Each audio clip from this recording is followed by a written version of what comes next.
Hermanos, que Dios bendiga y fortalezca sus vidas en esta tarde. Espero que el Señor les siga proveyendo de su paz que sobrepasa todo entendimiento. Bueno, para hacer un resumen de lo que hemos estudiado hasta ahora, hermanos, recuerde que desde octubre del año pasado hemos visto el capítulo 3 de la segunda carta de Pedro y hemos estudiado versículo por versículo hasta hace unas semanas que llegamos al versículo 9, donde la palabra nos dice de que el Señor no retarda su promesa, como algunos la tienen por tardanza, sino que es paciente para con nosotros, porque no quiere que ninguno perezca, sino que todos procedamos al arrepentimiento. Y note bien dos cosas que Pedro dice en este versículo. Una, nos dice que el Señor no se ha tardado en regresar a la tierra, sino que está siendo paciente. Hay una razón bien clara por la cual el Señor no se ha manifestado todavía. Y número 2, Pedro dice que el Señor no quiere nuestra perdición, sino al contrario, Él quiere nuestra salvación.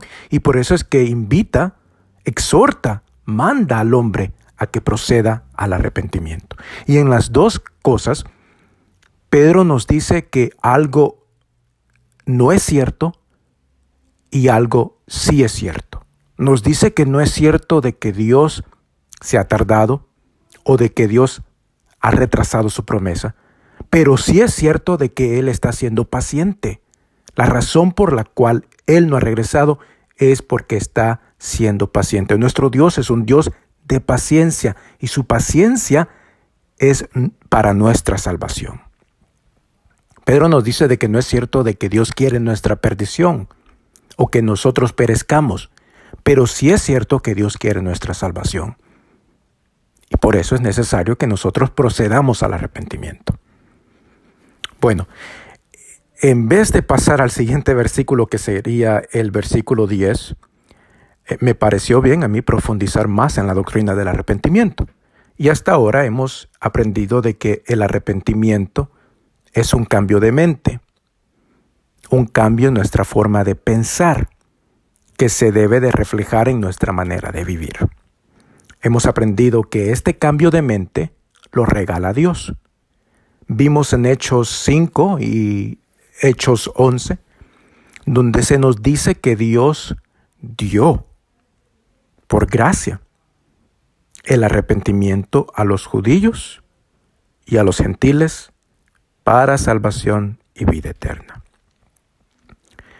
Hemos aprendido que el arrepentimiento no solo es un regalo de Dios, sino que es una obra de Dios, una obra exclusiva de Dios. Solo el poder de Dios puede obrar el arrepentimiento en el hombre y lo hace a través de su palabra. Por eso es que es necesario predicar y enseñar las Sagradas Escrituras. Hace unas semanas, recuerda, hermano, de que leímos y estudiamos la segunda carta de Corintios en el capítulo 7, donde Pablo les dice a los corintios de que la tristeza que es según Dios produce arrepentimiento para salvación. Y la tristeza de la cual hablaba Pablo era aquella que había sido producida por la palabra de Dios, por la primera carta de Pablo. Dios, obrando por medio de su palabra en el hombre, para que proceda al arrepentimiento y que pueda encontrar salvación y vida eterna. Vimos también la predicación y la enseñanza de nuestro Señor Jesucristo, la predicación y la enseñanza de Juan el Bautista sobre el arrepentimiento. La semana pasada leí Marcos, donde vimos de que los 12 discípulos de nuestro Señor Jesús salieron y predicaron a los hombres que se arrepintiesen. En el libro de los Hechos, en el capítulo 2 y en el capítulo 3, nosotros tenemos dos predicaciones por medio de Pedro. La primera predicación fue en ese día de Pentecostés, cuando el Espíritu Santo vino y llenó a los 120 que estaban reunidos en ese aposento alto. Y a estos se les fueron repartidas lenguas de diversos géneros, y los hombres que les escuchaban concluyeron o pensaron de que los hombres y las mujeres estaban ebrios, embriagados, borrachos. Y Pedro, lleno del Espíritu Santo, se levanta para predicar y predicar a Jesús. Y en el capítulo 2 de Hechos, desde el versículo 36, ya Pedro, concluyendo su predicación, les dice así, versículo 36 en adelante: sepa pues ciertísimamente toda la casa de Israel, Pedro predicándole a los israelitas, que este Jesús a quien vosotros crucificasteis, Dios le ha hecho Señor y Cristo. Ya Pedro les había predicado y les había dicho de que Dios había levantado a su Hijo Jesús de entre los muertos, porque era imposible que la muerte retuviera a Cristo. Versículo 37. Al oír esto, ¿quiénes? Los israelitas. Al oír esto, se compungieron de corazón y dijeron a Pedro y a los otros apóstoles: varones hermanos, ¿qué haremos? Pedro les dijo: arrepentíos y bautícese cada uno de vosotros en el nombre de Jesucristo para perdón de los pecados, y recibiréis el don del Espíritu Santo. Porque para vosotros es la promesa. ¿Para quién? Para los israelitas.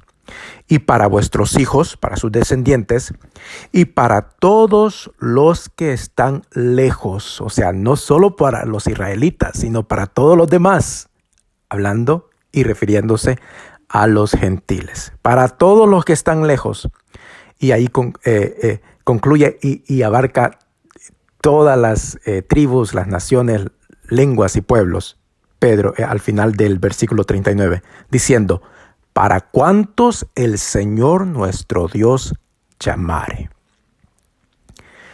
Entonces, vea, hermanos, cómo al oír la predicación de Pedro, los israelitas, dice la palabra, que se compungieron de corazón. Y esa palabra, compungirse, significa y se refiere a un sentimiento agudo y doloroso. Y cuando yo leía esta porción, es hermosa la palabra, porque cuando yo leía esta porción me recordé a la carta a los Hebreos en el capítulo 4, versículo 12, donde el autor nos dice que la palabra de Dios es viva y eficaz y más cortante que toda espada de dos filos, que penetra hasta partir el alma, el espíritu, las coyunturas y los tuétanos. Y esto es exactamente lo que ocurrió en este momento. Estos hombres israelitas, al escuchar la predicación de Pedro, al escuchar la palabra de Dios, sintieron ese sentimiento, esa emoción dolorosa y aguda que produce la palabra de Dios. Lo que sucedió fue que la palabra de Dios, más cortante que una espada de dos filos, penetró y partió sus almas, su espíritu, su corazón. Y por eso es que al hacer eso, al experimentar la obra de la palabra, los israelitas lo primero que hacen es preguntar: ¿qué haremos? Necesitan ellos ser enseñados, ya que la palabra les ha alumbrado y ha hecho la obra en ellos. Ahora ellos necesitan, porque han visto la verdad, han visto la luz, han recibido la palabra, han creído la palabra, necesitan ser enseñados. Y Pedro les dice: arrepiéntanse para que sus pecados sean borrados. Y la palabra nos dice más adelante que fueron casi 3,000 personas las que fueron salvas. Y el Señor agregó. Y esto, hermanos, es lo que hace la palabra en nosotros y lo que hizo la palabra en nosotros cuando venimos a los pies de Cristo. Fue la palabra de Dios la que penetró y partió nuestro interior. Fue así como nosotros pudimos entender la predicación, pudimos entender los planes de Dios. Fue así como nosotros pudimos recibir y creer que Jesús es el Señor y el Salvador. De otra manera, nosotros jamás hubiésemos entendido esto. Pero bendito sea el Señor, porque en sus planes estaba salvarnos a nosotros.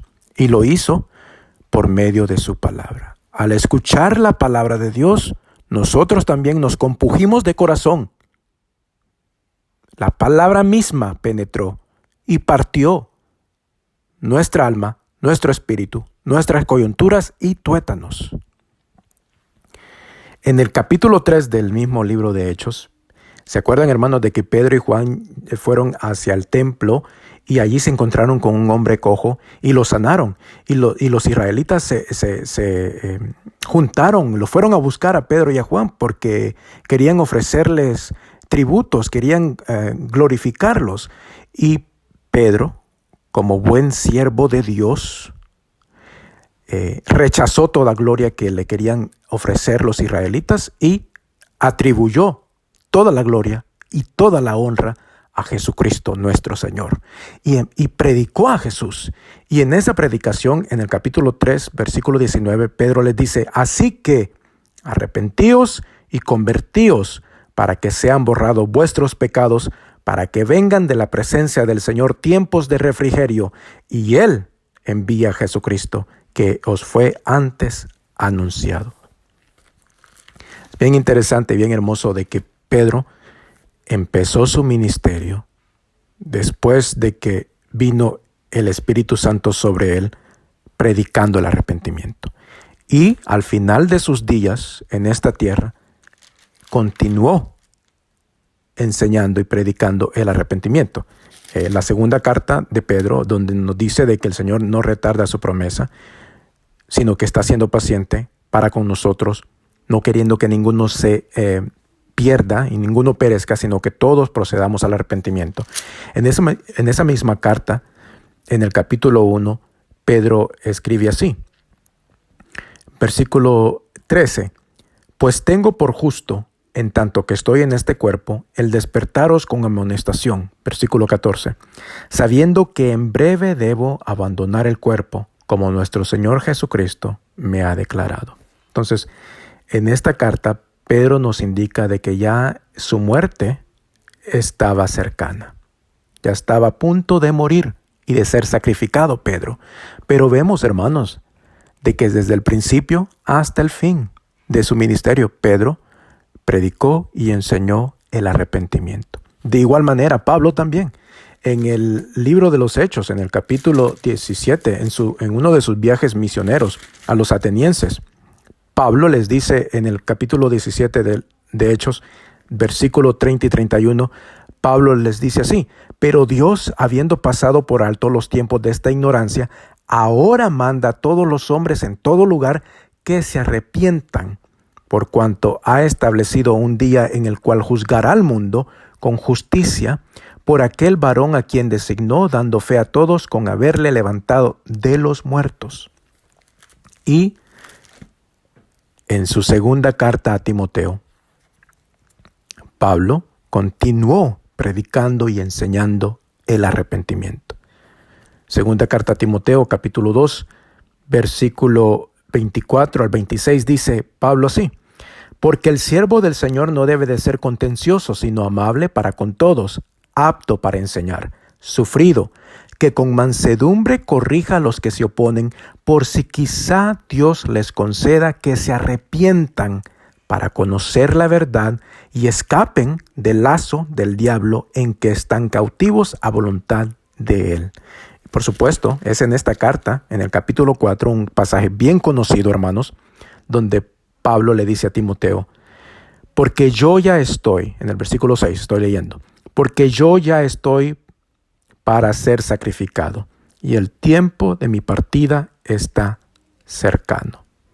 Versículo 7, he peleado la buena batalla, he acabado la carrera, he guardado la fe. Por lo demás me está guardada la corona de justicia, la cual me dará el Señor, juez justo, en aquel día, y no solo a mí, sino también a todos los que aman su venida. Pablo, de igual manera, así como Pedro, hablando de su muerte física, pero no sin antes siempre predicar y enseñar sobre el arrepentimiento. ¿Por qué? Porque ese es el deseo de Dios. El deseo de Dios para el hombre es que se arrepienta para que pueda ser perdonado de todos sus pecados y obtener vida eterna y salvación. Pero como dije anteriormente, hermanos, el arrepentimiento no solo es un regalo de Dios, sino que es una obra de Dios, una obra exclusiva de Dios que Él hace a través de su palabra. Voy a concluir por ahora, y la próxima semana vamos a ver varios pasajes en las Sagradas Escrituras donde claramente nos dice Dios de que Él es el que obra el arrepentimiento en el hombre y lo hace por medio de la palabra. Así es que hasta aquí voy a llegar, hermanos. Que el Señor les bendiga y les edifique con su palabra que es viva y eficaz y más cortante que toda espada de dos filos. Que el Señor les bendiga.